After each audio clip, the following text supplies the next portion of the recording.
Well, she's been fighting for it to fly, but now that the Labrador flag is officially going up at 2 border locations with Quebec, Denise Cole is torn. She was there last year when a group of Labradorians erected their own flag on a wooden pole on the south coast border, and she's adamant that the province must not ignore or forget that historic moment. Good morning, Denise. Good morning. So what was your reaction when you heard this news? I guess it was a lot of mixed feelings. It's good to see the acknowledgement happen, and that the flagpole, that's basically what's happening, will be replaced. But also, I guess it stirred up a lot of emotions from September the 6th when I was down there and the flag was raised then in the ceremony that happened. And so it was a little bit overwhelming, that feeling of passion again, and the energy that was there was just, it was a moment I'll never forget for the rest of my life. So it reminded me of that. Take me back to that day in September and what that felt like.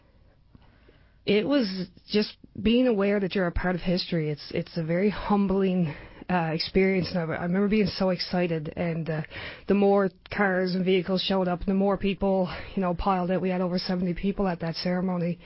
And all of them, draped in Labrador flags, little kids running around with Labrador flags, and elders talking so passionately about Labrador.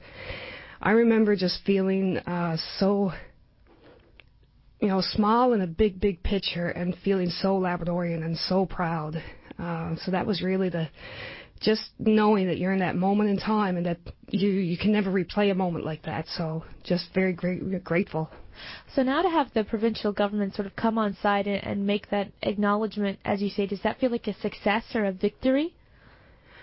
I think, whenever there's an era of collaboration that can happen and everybody gets on the same page, that's always a good thing. Certainly, I mean, it would have been wonderful to have that happen back in August when the request was put out initially, and that we could have all rose the flag together back in September of 2014. So, coming on side now, that's progress, I guess. Yeah. I asked, we spoke to Jordan Brown on the show earlier this week, and we talked about, because he's with the Historical Society, and I asked him what he thought would happen to the existing flagpole. What do you think should happen? That's something I've been thinking a lot about and hearing from people and talking with people, because it really was an act of Labrador people that put up that flagpole and put up that flag. So it can never be one person's decision, I don't think, on what happens to those things. I would really love to see a plaque that commemorates the rising of that first flag for September the 5th in Labrador West and September the 6th down at the South Coast border. I hope that the flagpole will be taken down respectfully, and I would certainly like to see it, involve the people who put the flagpole up. I know that there was a lot of care taken. A ring of rocks was put around the base of that cement flag post that signified, the unity of Labradorians. So, and already we're having conversations, different, people who've been involved in the initial about fundraising to have plaques put in place to commemorate that. So I think, as government does a flag-raising ceremony now from their side of things to replace the pole, to put the Labrador flag that's already flying up on a more, permanent structure, as much respect was put into putting up the flagpole and that flag back in September, there needs to be just as much as respect given in how it's taken down. You talk about respect, and I think that there are some tensions, I guess, because there was an immediate or an initial denial of this request on the part of the government, and it's since changed. But are there still lasting, lingering, I guess, bad feelings? Like, what's it going to take on the province's part to mend this and make sure that when they do erect this permanent flagpole, that they do it right? That's a very good question.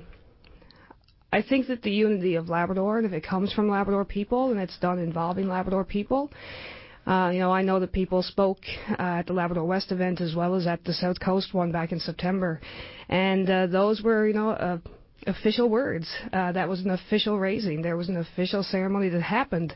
It just wasn't officiated by the government. It was officiated by the people of Labrador. So I think, it's a bridging that has to happen. Will there be lingering bad feelings?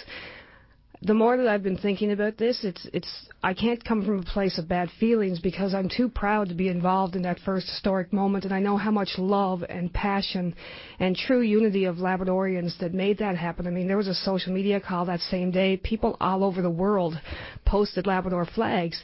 Nothing can ever take away that beautiful feeling. So I don't go into this with negative feelings. It was a little hard to initially to sort of shake that off because of my own pride being a Labradorian. But I think that we need to find ways to work together. There's no doubt about that.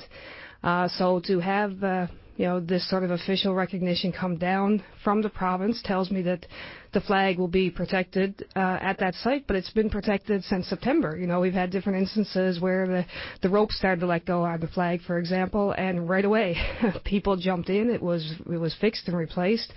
And there is a group of Labradorians who are protecting that flagpole that's currently in place. So I think regardless if it's on a big steel pole that's been installed by the government or on the wooden flagpole that was installed by Labradorians, it will be a sense and source of pride the same way it was when it was first risen. It will be as it continues now in whatever way it's still there flying. So when they do have that flag raising ceremony, do you think you'll be in attendance? I don't know. I've really, and I've been thinking about that, I guess. It depends on the capacity. I need to have more information on how the other flagpole will be treated to come down. I view myself as a Labrador land protector, and I view that flagpole. It was cut by Labradorians. It was done with quite a lot of care and love, and it was raised in the same way, and it's been protected in the same way. So we'll have to wait and see, I guess. So what would that look like, taking that down in a respectful way with care? What would that look like in case the right people are listening right now and wondering how they should go about this? I think, and I have been talking with a few people, I know that there are, certain sort of protocols around the removal of a flag or a flag coming down. So I'd like to hear more about what that protocols, really is. I think that it needs to be involving the people of Labrador, the people who were in attendance that day. I think of the little kids who were just so excited to be a part of that. They need to be a part of this, and they need to understand that it's not that somebody's taken away their flagpole. It's not that somebody's taken away what they were a part of. So they need to be a part of this as well. So I think if, the right people are listening, and hopefully they do it in consultation with the people of Labrador, because it's not just the handful of us that put up that flagpole. That was done as a direct reaction of what Labradorians wanted. So it needs to be treated, I guess, the same way. Certainly not just to cut it down, because it's in a concrete form, so it's going to be interesting how they get it down. And it needs to be done publicly. There needs to be video captured of it.